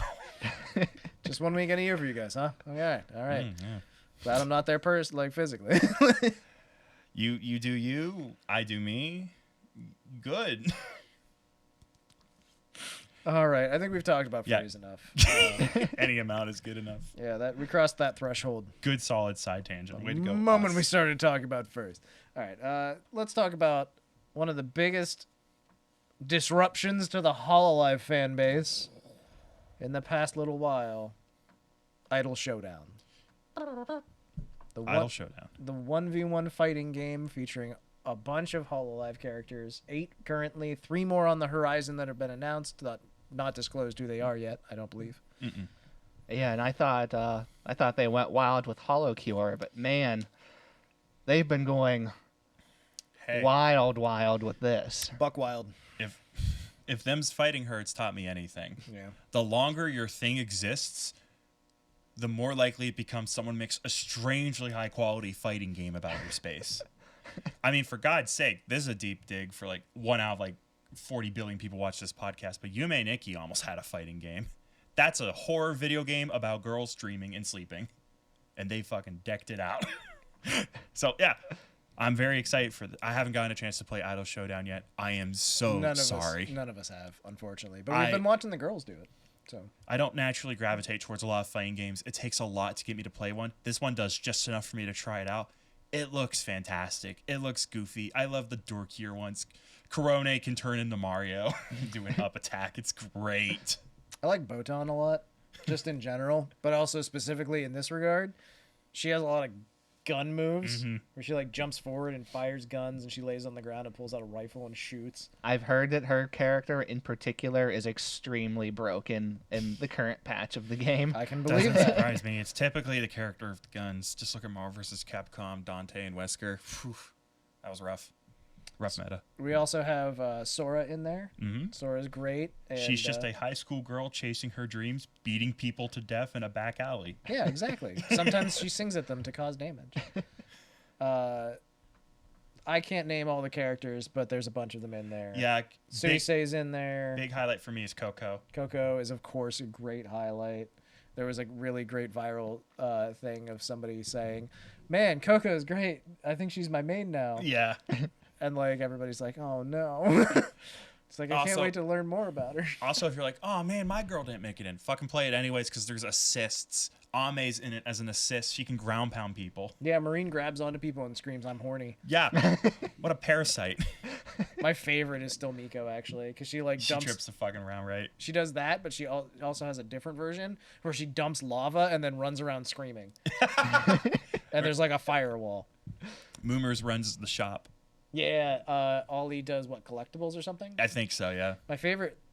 One of my favorite things about this is that Ollie recorded voice lines before the game came out because she's Ollie. And apparently nobody else knew she was doing this. Yeah, apparently no one heard about this game or whatever or knew Ollie was doing this. I imagine she cleared it with somebody at some Yeah. point, but it's hilarious because everyone's just like, "Oh my god, Ollie recorded lines for this." And then everybody, of course, that has a character in the game is just like, "Well, I don't like my voice lines because they just clip them from streams." And then they mute their music and immediately start recording voice lines. Yeah, and now 2 weeks from now, a post on the Reddit. I don't get it, guys. Why hasn't Coco redone hers yet? Yeah, I know, right? But I know that Sora recorded voice lines to cover her moves, and which was great because she went through all of her moves and recorded as she was doing the moves in the game. Oh, that's so she could cute. sync it up right. And she did multiple takes in different tones. Yeah. Botan muted the game and her music and then sat there and recorded for a few minutes and got a bunch of voice lines out. And then the next day, her new lines were in the game because the devs don't sleep. And the same thing happened with Sora, I think. They've been somehow like watching everybody play this like all as live as possible. Yeah, and they've they've been been a lot of- updating it. A lot of interaction in the chat, too. There's been a lot of conversations between the talents and the people in the Yeah. chat that made the game. Pecora recorded some voice lines. I don't think she's not in the game yet, right? I don't think. I don't think so. So that's just, future update maybe. You had me one to double check. 1 second. Yeah, go for it. Pecora Idol Showdown. This is on google.com. That's my source. My source is google.com. I know Aki is a playable character. She recorded voice lines too. Mm-hmm. She was the most recent one I saw. Picora does not seem to be playable, but I think she's probably like an assist or something. This is based off. I would assume that she recorded lines just because she expects to be added. She's recording lines. She's hopeful. Again, my source is google.com. Fair enough. Numbers on the game: over 200,000 downloads, over 10,000 concurrent players on Steam. You can download it yourself on Steam for free right now if you'd like, and give it a shot for yourself. And I specifically remember when I was looking at these numbers, we had a little graphic off to the side here where Idol Showdown had the highest concurrent players of all fighting games on Steam at some point. Yep. They were leading the pack over Tekken 7, Street Fighter 5, Guilty Gear. Wow. Mortal Kombat, just everything. They just... Yeah. I mean, it doesn't surprise me because a lot of fighting game people tend to stick to consoles if they can help it. But the PC community is getting better because Capcom actually gives a shit. Looking forward to Street Fighter 6. It looks great. There were 103 people playing Melty Blood at this moment. Oh, man, that's all of them. I know, right? I know the Melty Blood community cries anytime their game is mentioned. One other interesting thing to mention real quick is Remy Celeste, who is an indie alien VTuber. Oh, shit. Is a pro fighting game player, apparently, right? Mm-hmm. This is, I believe, Carlos's contribution. I don't really know what's going on here at this point. I'm just reading words. But they are hosting an Idol Showdown tournament on May 12th, so that's pretty cool. That'd be something to definitely check out. So look up Remy Celeste. Also, important to note for Idol Showdown, had to Google just double check. Fucking Idol Showdown has rollback. That's good shit. Oh, yes, yeah. Rollback netcode was something they mentioned heavily in their lead up. It's pretty much like the only correct way to play fighting games online anymore. It's always noteworthy when these little guys do it because there's still some dinosaurs over in the Japanese fighting game community. It just goes, we don't want it. It's wrong. It'll ruin Virtual Fighter or whatever the fuck. Yeah.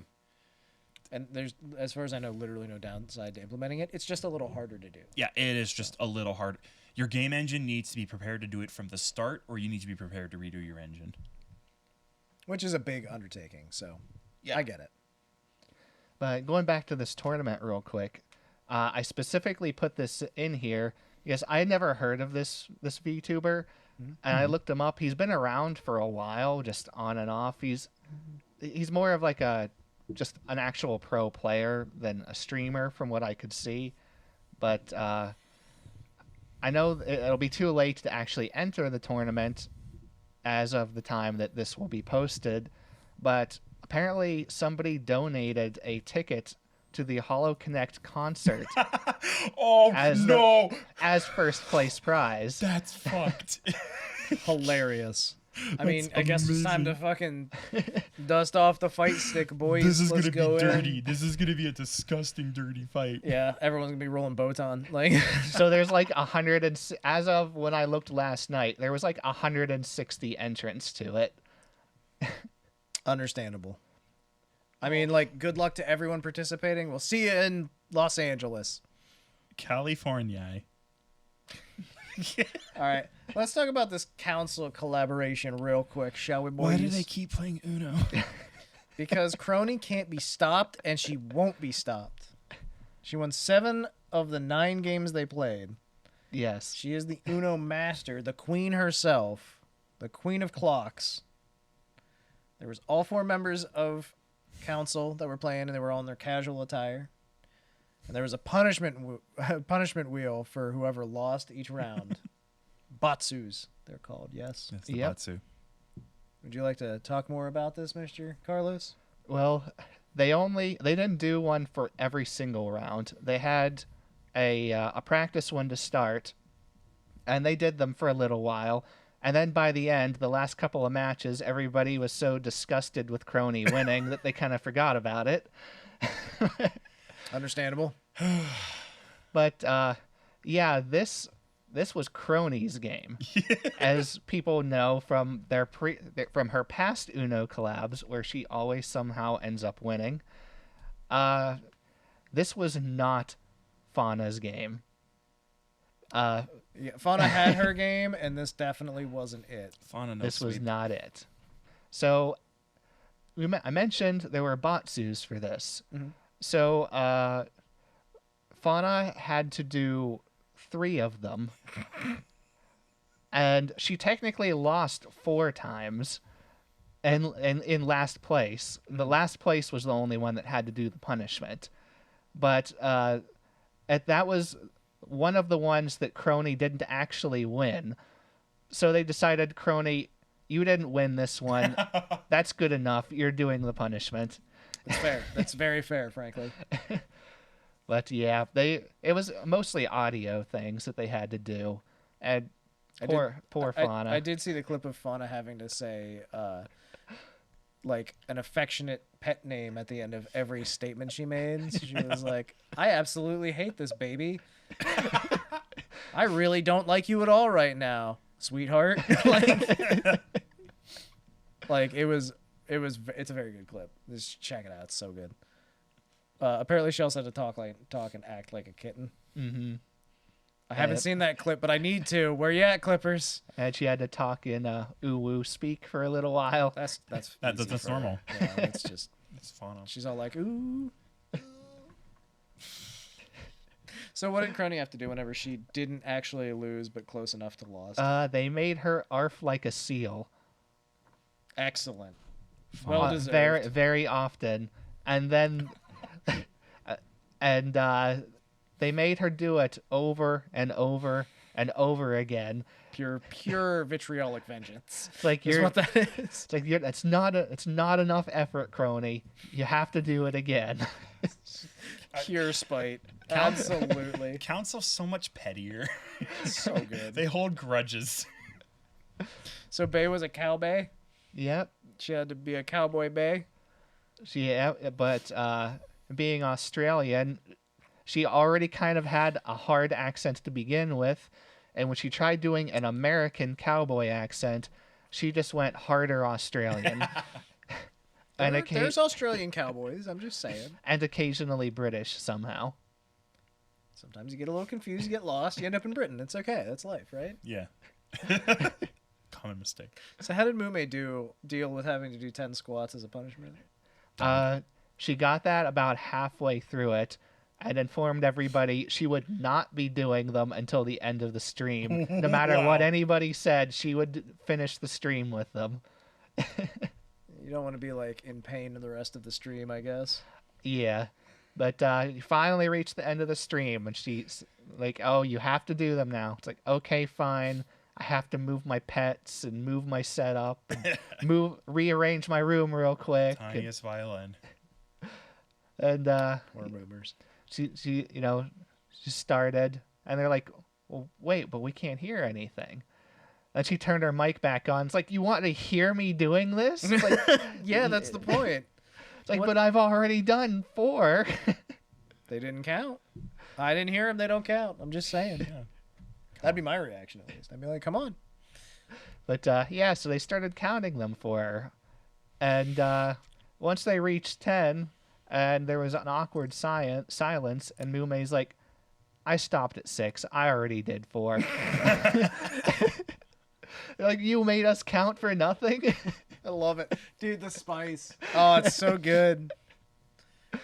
I'm glad that they had this fun little collaboration stream where Mume just, for some reason, got destroyed by the worst Batsu. But It was fantastic. Poor Fauna. yeah, actually, no. Fauna got hit a lot. It seems sweet. like. She had the most cards, like, almost the entire time. No matter what happened, anytime she'd get rid of her huge stack of cards, it would just get sent right back to her somehow. That is the way of Uno. I've been in that situation many times, actually. She got hit with the +6 stack like 5 or 6 times. Terrible. What a great game. Let's talk about Bay some more. What do you say? I will never say no. Did you see the new Vegemite? No. Okay. So I did. I did as well. Let's talk without Cameron being involved. I saw last week's, and I was like, finally, I saw Vegemite. Yeah. Didn't see this week's. You fucked up, bud. I fucked up. Fucked up, bud. So the new Vegemite is the lads. You got Oga, Shien, and Ryu. Ryu? That's from Street Fighter. Rio is the third one here. That's my Street Fighter. My apologies. Where's Ken? So Oga, And Shien I was familiar with. I've seen them around a lot. And Rio I had never seen before. But this one was really fun because they started off with everybody, like all the guys off on the right, and like Bay started it off all energetic, like welcome to Vegemite Domination. This week we got some guys, and then it just like pans over and they're just like standing in the rain and they're just like, thank you for joining us. We're excited to be here. I hope we don't die. Like, and they're just like all sad about it the entire time. And they really played it up. They did a great job. Eventually, they tried the Vegemite, of course. Mm-hmm. Some of them liked it. Some of them didn't. Watch the video. It's worth it. It's only like 10 minutes. I believe I honestly, I think they all ended up really liking the taste. Mm. And they just the texture they just had problems with. Yeah, they despised the texture. It was too thick. They were like, make it into miso soup and be great. So they were talking about doing that another time. And then at the end of the video, we got the announcement that the next one will be the last one, and it'll be on May 13th. Oh, the final Vegemite. The final Vegemite. Is Who it just will be there? Bay trying Vegemite going, that's right. I've never eaten this for some reason. I don't know. I don't know who we can look forward to, but I know that Vegemite has been a very fun little video project for her. I've really enjoyed it personally. So, I mean, it seems like she's focusing 100% on JP, but I think it'd be great if the final episode was Council. That would be excellent. Because if Crony doesn't like it, she'll let you know. Oh God, yes. I have a feeling Crony doesn't have taste buds though. She eats like week old Subway. God. I have a feeling it's going to be another JP streamer because Vegemite's like her reaching out to JP streamers while she was at Japan. I get it. It's probably going to be that. It'd be great if it's Yagu then. Oh, the grand finale. Best girl himself. Wife wakes him up. What is it? There's a call on your phone. They're trying to arrange another weird collab with you. Just tell me what she wants. I'll eat the Vegemite just fine. This is the fifth one today. Okay, toast. Cool.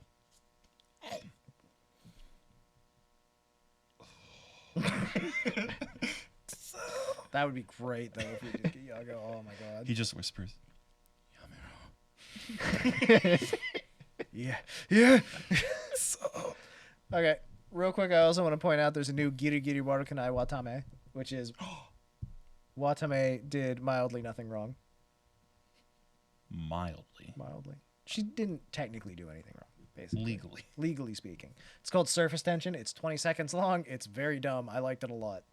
If you can't spend 20 seconds on a video and you're watching us for like 2 hours, I don't know what to tell you. Unsubscribe. Stop watching us. Please don't. We need you.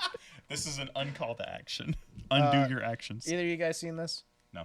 I mean, I think I watched it with you. It's Probably literally not. 20 seconds. Yeah. It's very dumb. She pours some tea. It's great. It's all about the surface tension of the tea. She goes way past what you would expect. I won't spoil it. And finally, let's talk about Hologra this week because I like talking about Hologra. It was Marine's time to shine. Yeah. Marine walks into the room. Luna's there. Luna, what color are they this week? Or I guess today. Hopefully she's not wearing them a week at a time. What color are they today? And Luna says, why don't you find out by looking? And then Marine passes out. This kills her.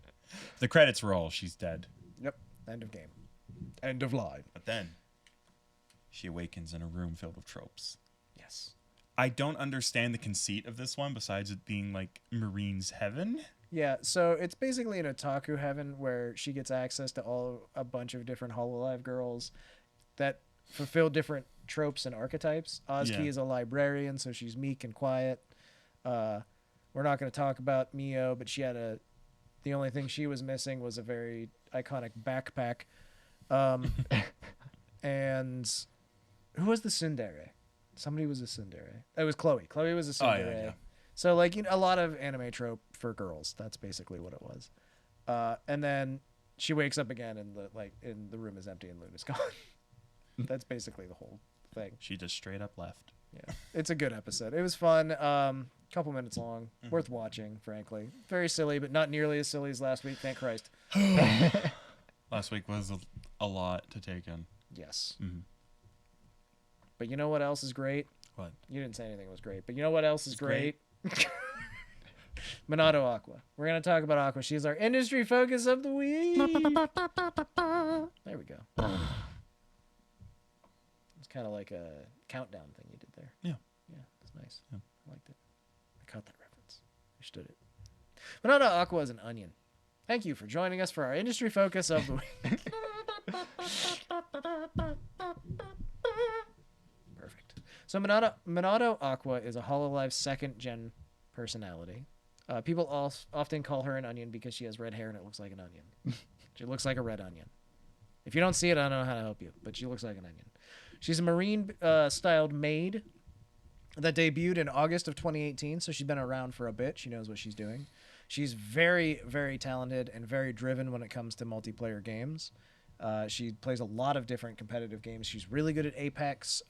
She's played competitively in tournaments. Done really well. I believe I saw some of the clips from. She was part of that big tournament they held. Vtubing. I believe she was part of that. Yeah, she usually competes, and she does it really well. Mm-hmm. I know that she's also done a lot of competitive FPSs, and she's played competitive League and things like that.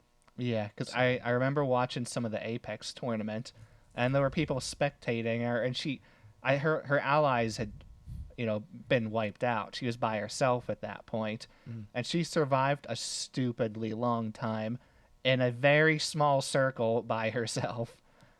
She's was described as having a mad dog play style for Apex because she often goes off on her own and just like kicks ass. So I've heard that before. She's also a super introvert. She doesn't like talking to people. She doesn't like being around people. She's a stay-at-home person, and that's a key part of who she is, basically. It takes a long time for her to warm up to folks, apparently. She's also known for her endurance streams. She plays games for a long time. She's an introvert. What do you want? I don't know. That's what they do, man. That's what they do. She's really good friends with Shion, and that's interesting because this was before generations knew each other or got to interact at all before they debuted. At this point in Hololive's history, they would just basically throw 5 people together and then be like, now you're a group. Except for there was a lot less collaboration because they weren't getting to know each other before the debut.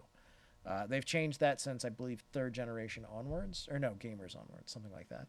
But back then it was very much a thing where they didn't necessarily know each other. But Aqua and Shion forged a friendship, and they're still very close friends to this day. So that's really good.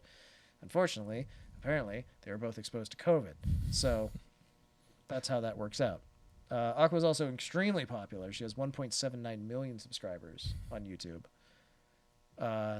One of the memes of her community is 44.5, which is her body weight that was accidentally revealed by a Wii Fit stream she did. I remember when this happened. And she's been dealing with this joke for years now and has snapped a few times at people and been like, stop it. But 44.5 kilograms, I believe is what it is or something. I don't know. I'm American. I'm a dirty American. I know. I live in pounds. 98 pounds. She weighs 98 pounds.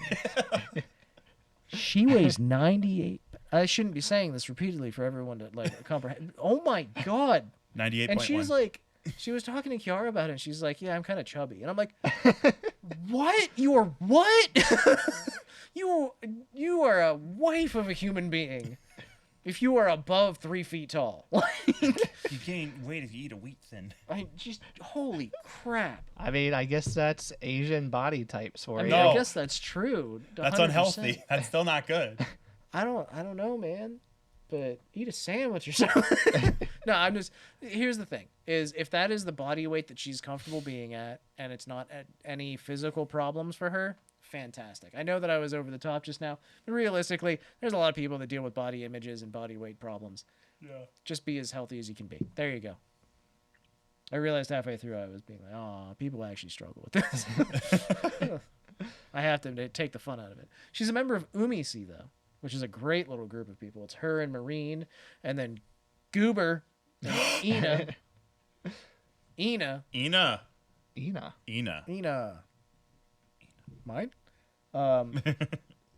So it's just kind of like they're all ocean-based characters, so they all got yeah, thrown yeah. together. I remember this. And they had a couple of videos that came out, and they did like a song together. It was very cute. I think they played Mario Party. I don't remember 100%. I believe so. It's really funny because two of the talents speak Japanese and don't speak really any English, and then you've got one member that speaks English and no Japanese, and one member that speaks English and also Japanese. So, confusion. Yeah. It's just a big part of Umisi. And also somebody was saying at one point that Chloe should be in it now, but that's up to them. They have to figure that part out. Well, Chloe doesn't.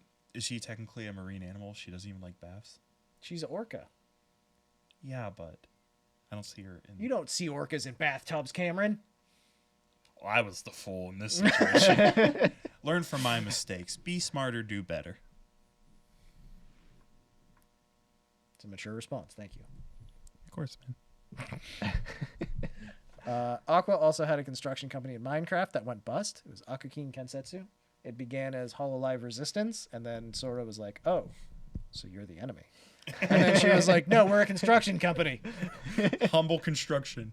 And then a while later, she was like, "Actually, the boss, who we won't name, just took all the money and ran away." So the construction company went bust. Oh well. Speaking of Minecraft, though, Go on. apparently she, in true introvert fashion, lives underground. Yes, perfect. I remember I saw the video of, I think it was Pecora. She was being directed by her chat to find her house, because apparently her house is literally, it's not just underground, it's actually hidden. I And like this. and not just hidden, but it's hidden in other people's houses. Really liking this. I need to look this up. What a So the chat was directing Pecora around. It's like, hey, just go over to this spot over here at this person's house. It's like, yeah, now go to like the steps right outside the house. Yeah, right here. Now click right here. And Pecora clicked right there in the spot, and the wall like slid open a little bit. And it's like, but it's a crack. Like, what is this? And she looked inside, and there was a minecart inside. You have to open the wall and then get inside the minecart to get through the wall to get inside.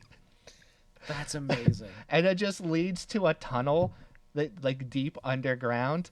The tunnel goes all the way under like their entire town and comes out through another secret door inside of Chloe's house. What the fuck?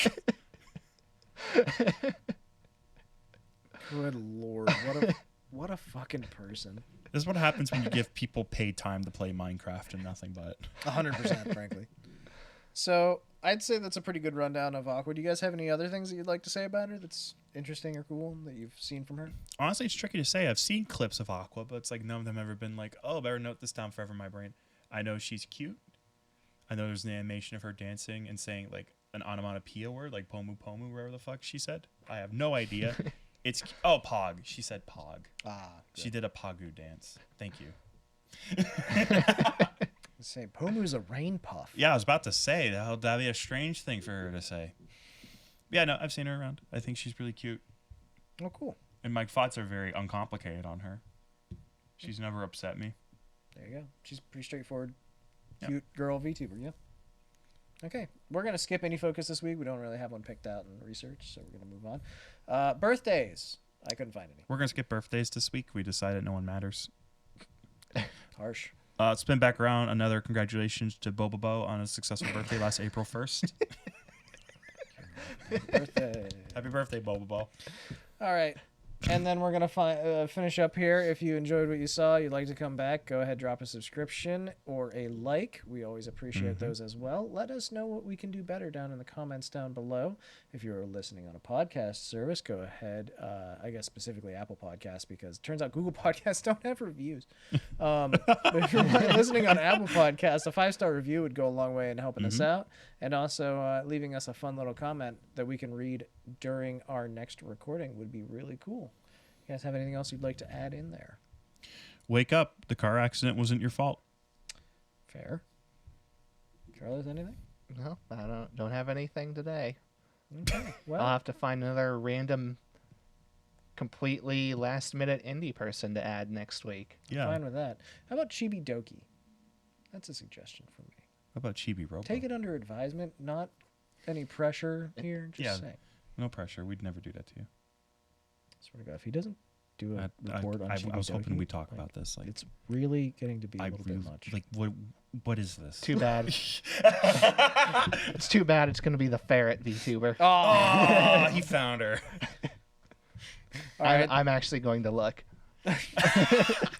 Oh, there's another one too. Hey, we'll talk about this later. Thank you for joining us. Have a great day, a great week, and we'll see you next time. Bless your face. If you sneeze during this video, bless you. Peace out.